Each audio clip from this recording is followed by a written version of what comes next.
Welcome guys. आज हम class 12th probability की एक्सरसाइज 13.1 के क्वेश्चन सॉल्व करेंगे। लेकिन बेटा एक्सरसाइज को स्टार्ट करने से पहले मैं आपको कुछ फॉर्मूलाज बताता हूँ जिनका इस एक्सरसाइज में यूजुअली यूज होगा, फ्रिक्वेंटली जिनका यूज होगा। एक तो बेटा आप लोगों को पता ही है जो हमने पढ़ी, conditional probability of any event A given that F event has already occurred. इसको पढ़ते बेटा probability of E given that F has occurred. और probability of E with respect to F ए किसके इक्वल होती है बेटा? जो हमने प्रीवियस लेक्चर में इसका प्रूफ देखा, ये होती है किसके बराबर? प्रोबेबिलिटी ऑफ इन दोनों का इंटरसेक्शन, ई इंटरसेक्शन एफ अपान में क्या आता बेटा इसके अपान में आते हैं कंडीशन। मैंने क्या बताया था, जो ये बार होता है, बार से पहले हम वो इवेंट लिखते हैं जिसकी हमें प्रोबेबिलिटी निकालनी होती है, और बार के बाद वो इवेंट लिखते हैं जो कंडीशन होती है, जो ऑलरेडी अकर हुआ होता है। तो नीचे डिवाइड में लिखते हैं probability of condition which is the bar के बाद जो लिखा है वो है। इसका यूज तो होगा बेटा। और मेन जो फॉर्मूला है जो यूज होगी वो है बेटा ये, what is the probability of A union B. अगर ए और बी अगर दो इवेंट्स है किसी सैंपल स्पेस के, उनके यूनियन की प्रोबेबिलिटी किसके इक्वल होती है बेटा? ये होती है बेटा बराबर प्रोबेबिलिटी ऑफ वन इवेंट से probability of A plus probability of second event which is the B, probability of B minus times probability of इन दो इवेंट्स की इंटरसेक्शन की probability, that's minus times probability of A intersection B. Union नहीं बेटा, इनके intersection. चलो इसका छोटा मोटा सा प्रूफ देखते हैं जल्दी से। हमें आप लोगों को बेटा ये याद रखनी है, ये फॉर्मूला, बिकॉज ये यहाँ पे यूज होगी। अब देखो बेटा इसका प्रूफ कैसे है। From set theory we know, set theory में हमने पढ़ रखा है number of elements in A union B equals number of elements in A plus number of elements in B minus number of elements in their intersection which is A intersection B. बेटा ये set theory में पढ़ रखी है ये formula हमने। Number of elements in A and B होता है number of elements in A plus number of elements in B minus number of elements in A intersection B. अब डिवाइडिंग ईच टर्म, हर किसी टर्म को हम बेटा by what n of s, that is number of elements in sample space we get. Let us see what we get. ये जो formula है, इस फॉर्मूला के हर टर्म को हम number of elements in s से डिवाइड करेंगे, that is number of elements in a union b upon में number of elements in s equals to number of elements in a। इसको भी किससे डिवाइड करेंगे? Number of elements in s plus है बेटा number of elements in B, इसको भी किससे डिवाइड करेंगे? Number of elements in S से, minus time number of elements in A intersection B है बेटा, तो इसको भी किससे डिवाइड करेंगे? Number of elements in S से। देखो अब हमें पता ही है किसी भी इवेंट की प्रोबेबिलिटी किसके इक्वल होती है? Number of outcomes favourable to that event upon में number of outcomes favourable to sample space या टोटल नंबर ऑफ एलिमेंट्स। अगर number of elements in A upon A number of elements in S, बेटा इसको कैसे लिखते हैं? Probability of A. ऐसे ही number of elements in A union B upon में number of elements in S, इसको कैसे लिखेंगे? Probability of A union B. ऐसे बेटा similarly number of elements in B upon में number of elements in sample space which is the probability of B minus C, इसको किसके equal लिखेंगे? Probability of A intersection. ये हो गया बेटा गिवन जो हमने फॉर्मूला लिखी थी इसका प्रूफ। अब आप लोगों को ये याद रखना है probability of A union B किसके इक्वल होती है? Probability of one event plus probability of second event minus probability of उन दो इवेंट्स के इंटरसेक्शन। आई बात समझ में? अब इसी का पर्टिकुलर केस लेंगे बेटा, इसी जो फॉर्मूला ये है इसका पर्टिकुलर केस लिखेगा। देखो बेटा ये जो फॉर्मूला है इसका पर्टिकुलर केस क्या है? कॉलरी इसको बोल सकते हैं। कहते हैं probability of A union B कभी कभार इसके इक्वल होती है।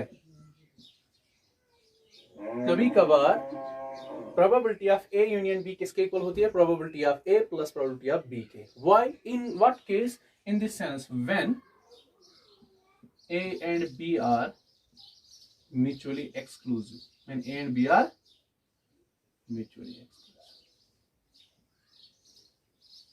Probability of A union B किसके इक्वल होती है, probability of A plus probability of B, तब जब इवेंट्स ए एंड बी क्या हो म्यूचुअली। क्यों होता है इसके बराबर देखते हैं। सिंस यहां पे जो इवेंट्स ए एंड बी है दे आर व्हाट बेटा, म्यूचुअली एक्सक्लूसिव। म्यूचुअली एक्सक्लूसिव का मतलब सेट थ्योरी में क्या है, इसका मतलब that is A and B are disjoint sets. Disjoint का मतलब होता है बेटा ए इंटरसेक्शन बी किसके इक्वल आता है, फाइव। अगर इसी को फिर प्रोबेबिलिटी में कन्वर्ट करें तो that means probability of A intersection B किसके इक्वल होता है, बता रखा है मैंने। म्यूचुअली एक्सक्लूसिव इवेंट्स की प्रोबेबिलिटी ऑलवेज किसके इक्वल होती है, जीरो के इक्वल होती है जब उनके intersection, because probability of intersection B आता है number of elements in A intersection B which is zero upon में व्हाट जो भी आता है तो ये है जीरो। तो देयरफॉर हम लिखेंगे probability of A union B किसके इक्वल होती है बेटा, probability of A plus probability of B minus times probability of A intersection B. अब यहाँ पे क्या है, प्रोबेबिलिटी ऑफ ए इंटरसेक्शन किसके इक्वल है, जीरो के इक्वल, तो इसका यूज यहाँ पे करेंगे। That's probability of A union B equals to probability of A plus probability of B, इसके बदले माइनस जीरो, तो यही हो गया बेटा इस फॉर्मूला का प्रूफ। तो क्या रखोगे आप इसके बाद यार, probability of A union B होता है किसके बराबर, probability of A plus probability of B minus probability of A intersection B. But अगर कभी ये दिया गया हो कि A and B are mutually exclusive है और A and B are disjoint sets, तब आप लिखोगे probability of A union B equals to probability of A plus probability of B only. उस टाइम इसके लिखने की जरूरत नहीं है माइनस टाइम। और आप ये याद रखोगे कंडीशनल प्रोबेबिलिटी की फॉर्मूला क्या है, conditional probability of E given that F has occurred किसके इक्वल होती है, प्रोबेबिलिटी ऑफ इन दोनों की इंटरसेक्शन अपॉन में लिखेंगे ऑलवेज कंडीशन। कंडीशन मींस बेटा जो बार के बाद लिखा होगा उसकी प्रोबेबिलिटी डिनोमिनेटर में लिखेंगे। चलो एक्सरसाइज 13.1 को स्टार्ट करते हैं। चलो बेटा एक्सरसाइज 13.1 का जो क्वेश्चन नंबर 1 है, इसमें हमें कुछ इवेंट्स दिए गए हैं किसी सैंपल स्पेस के रिलेटेड।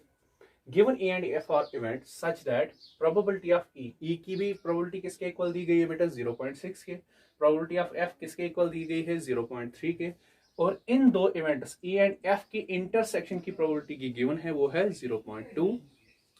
तो अब हमसे पूछा जा रहा है क्वेश्चन में find the conditional probability of E given that F has awkward and also find conditional probability of E F given that E has awkward. चलो बेटा बारी बारी इन दो क्वेश्चंस का सॉल्यूशन निकालेंगे। पहले हम करेंगे बेटा, हम लिखेंगे वी नो, हमें पता है, क्या हमें पता है बेटा, conditional probability of E given that F has occurred किसके इक्वल होती है, बाय फॉर्मूला ये होती है किसके बराबर, प्रोबेबिलिटी ऑफ इन दो इवेंट्स के इंटरसेक्शन की probability which is E intersection F.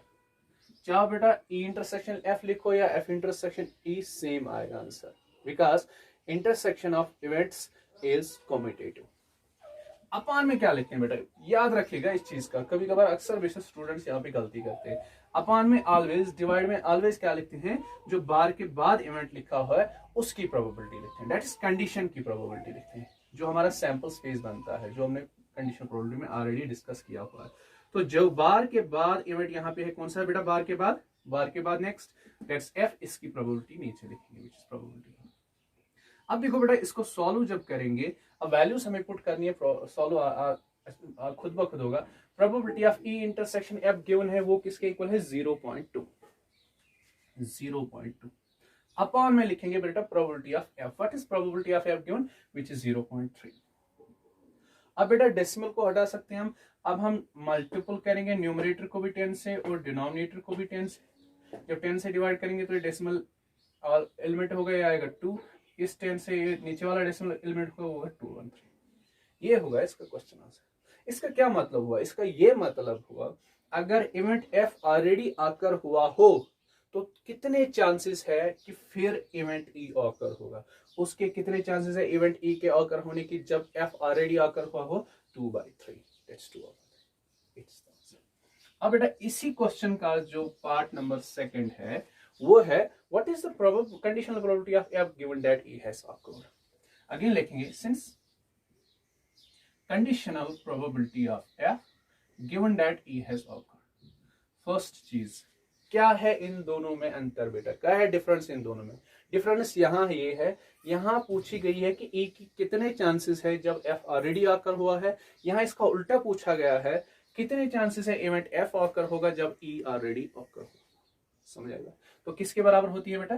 Probability of F intersection ई लिखो या ए इंटरसेक्शन एफ, बार बार मैं बोल रहा हूं वो सेम बात है। ई इंटरसेक्शन एफ लिखो या एफ इंटरसेक्शन ई, आप लोगों की choice, because E intersection F की वैल्यू जो होगी वही होगी एफ इंटरसेक्शन है।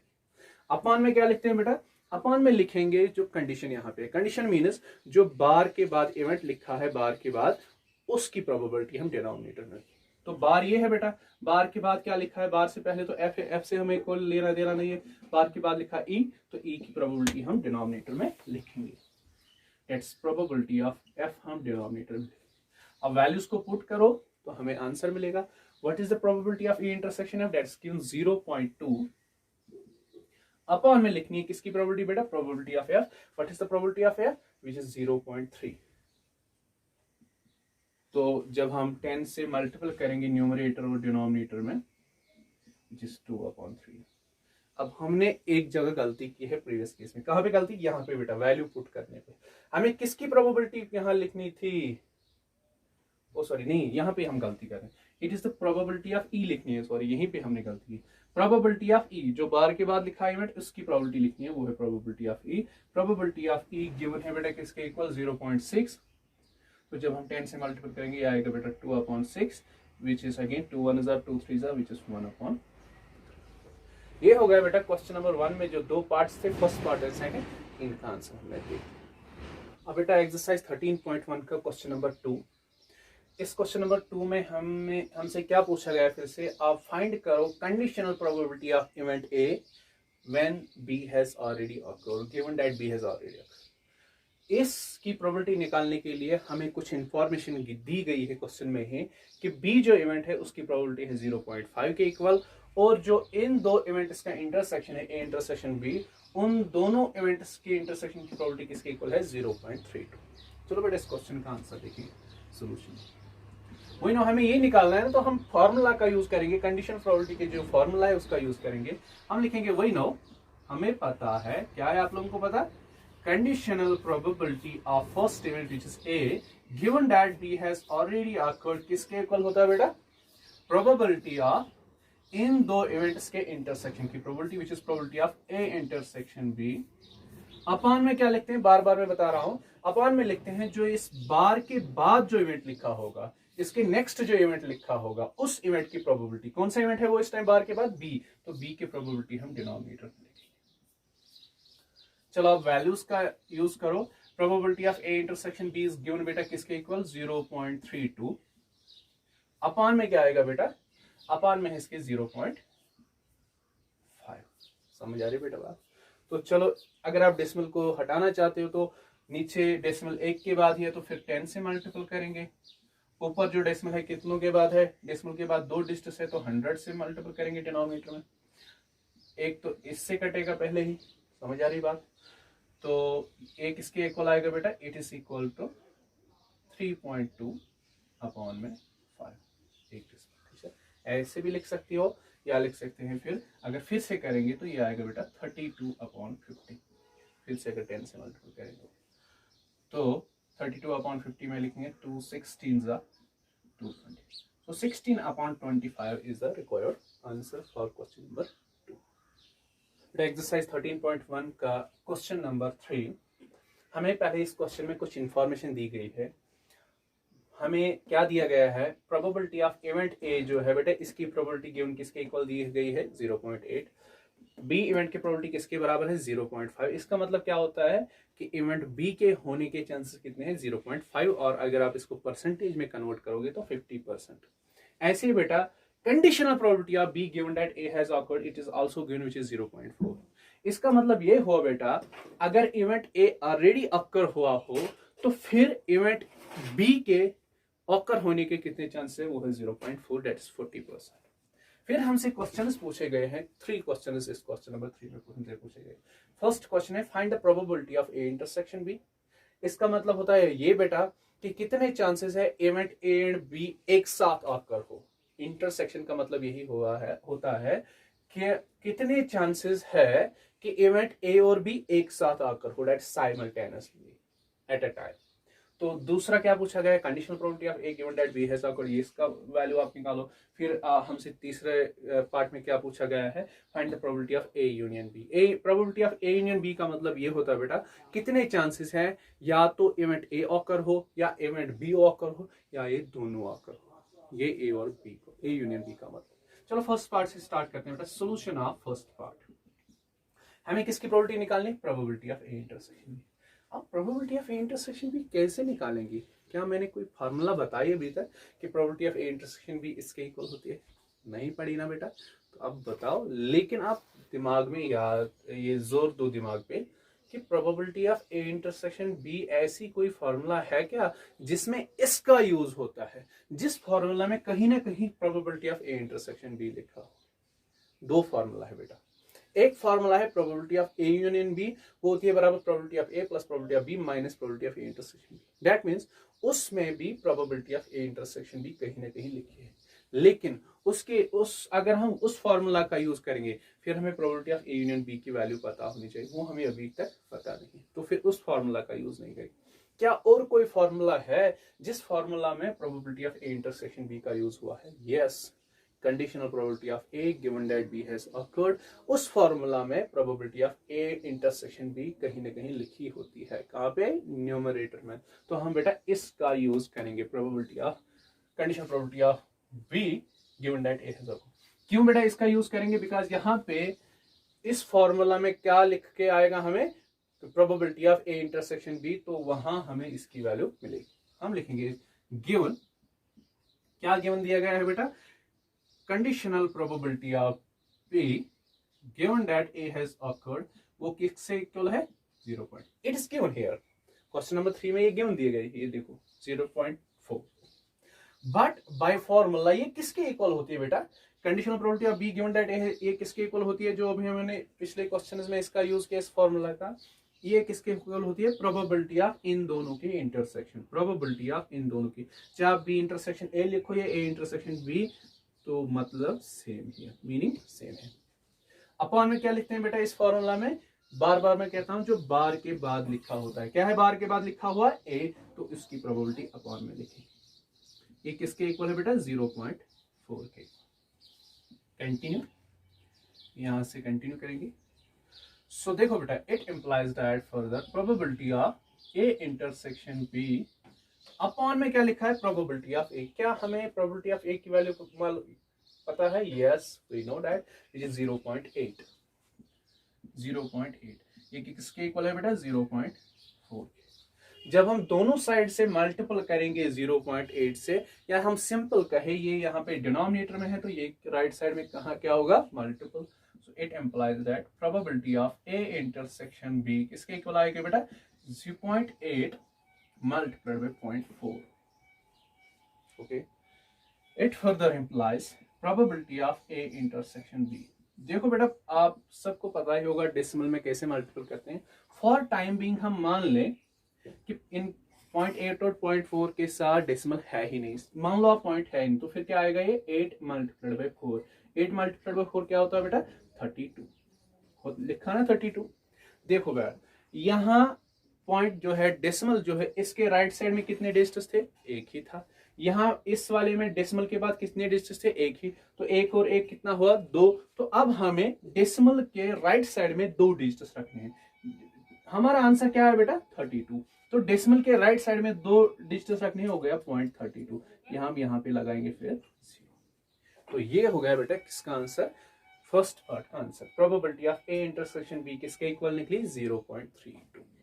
तो यहाँ इस पार्ट फर्स्ट से आपने क्या सीखा कि अगर आपको कंडीशनल प्रोबेबिलिटी दी गई हो और फिर उन 2 इवेंट्स की प्रोबेबिलिटी दी गई हो, तो आप फिर क्या निकाल सकते हो बेटा, आप निकाल सकते हो probability of A intersection B की वैल्यू। अब हम इसका सेकंड पार्ट करेंगे। इसी क्वेश्चन नंबर 3 का सेकंड पार्ट जो बेटा, अब इसका सोल्यूशन निकालेंगे सेकंड पार्ट के।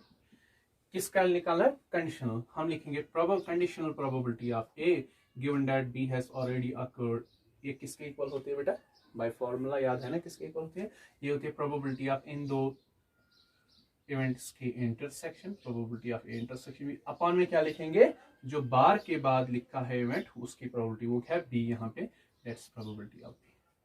अब इनकी वैल्यूज पुट करते हैं। अभी हमने पार्ट 1 में क्या probability of A intersection B की वैल्यू निकाली, वो आई 0.32 विच इज 0.32। अपॉन में किसकी प्रोबेबिलिटी लिखेंगे, probability of B which is 0.5।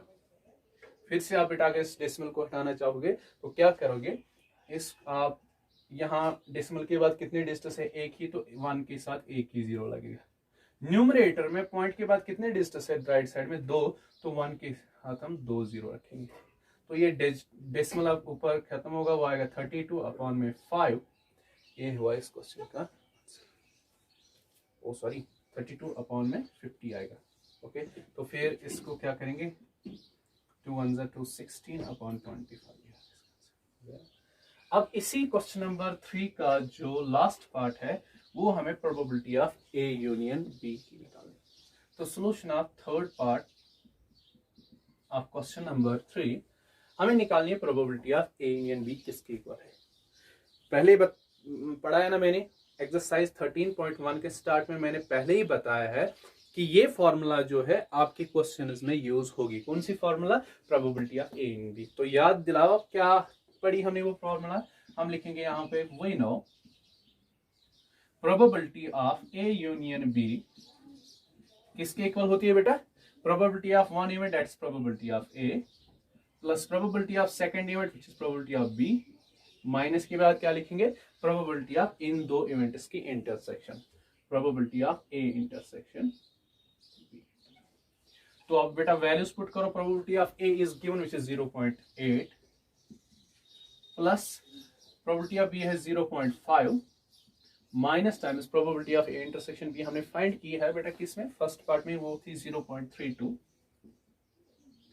तो 0.8 प्लस 0.5 कितना आएगा बेटा, देखो 5 प्लस 8 कितना आएगा 13, लेकिन 3 लिखेंगे तो 1 कैरी आया, 1 जो कैरी आएगा वो इन 0 से ऐड होगा, 1 प्लस 0 आएगा 1 ही, तो 1.3 आएगा माइनस 0.32। अब 1.3 को कैसे माइनस करेंगे 0.32, देखो बेटा कैसे करते हैं। 1.3 को हमें माइनस करना है 0.32, देखो पॉइंट यहां लिखना है, यहां भी पॉइंट 0.32। देखो कैसे करें, अब 3 के बाद यहां कुछ नहीं तो हम लिख सकते हैं 0।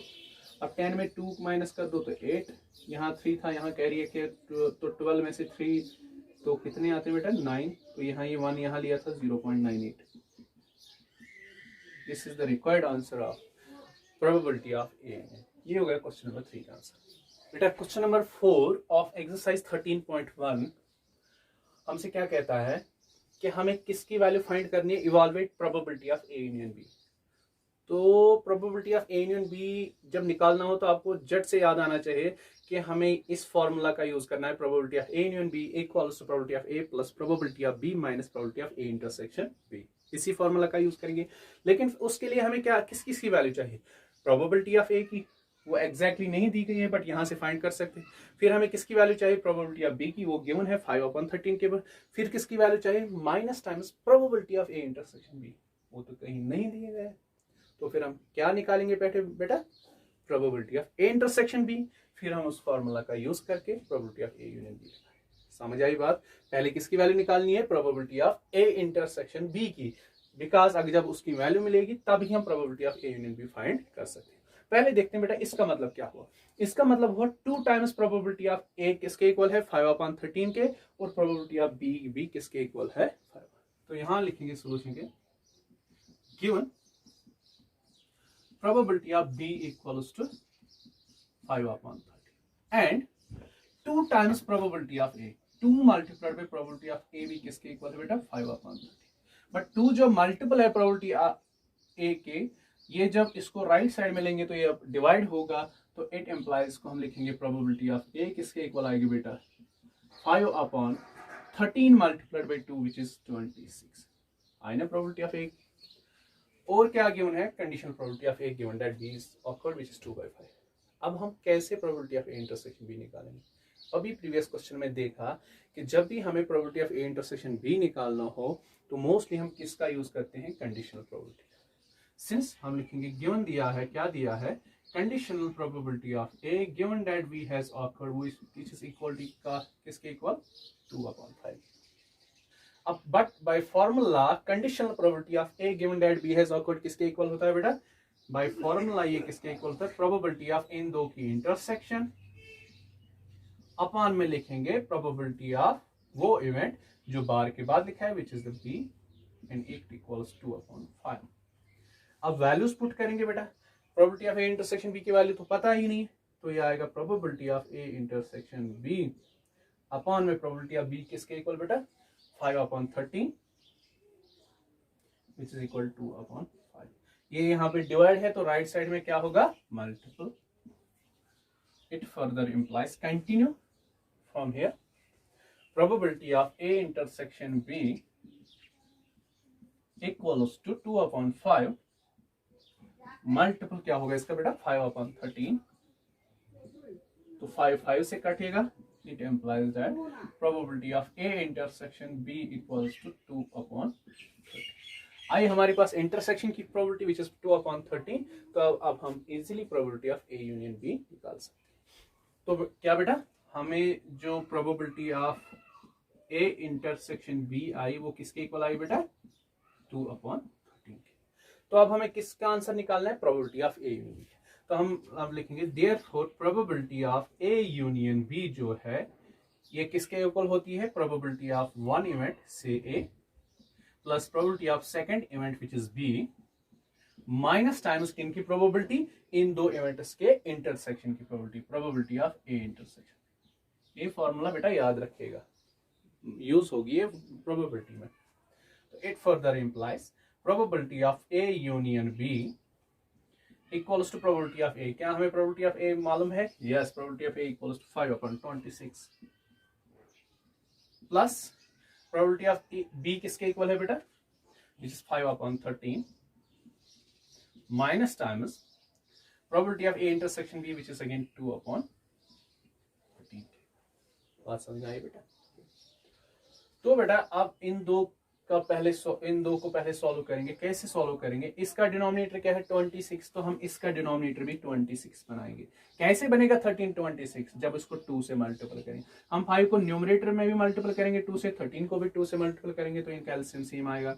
ये आएगा बेटा 5/26 प्लस 5 को 2 से मल्टीपल, 13 को भी 2 से मल्टीपल विच इज 26. बात समझ में आई क्यों हमने 2 से मल्टीपल, बिकॉज इनका डिनोमिनेटर सेम बनाने के लिए.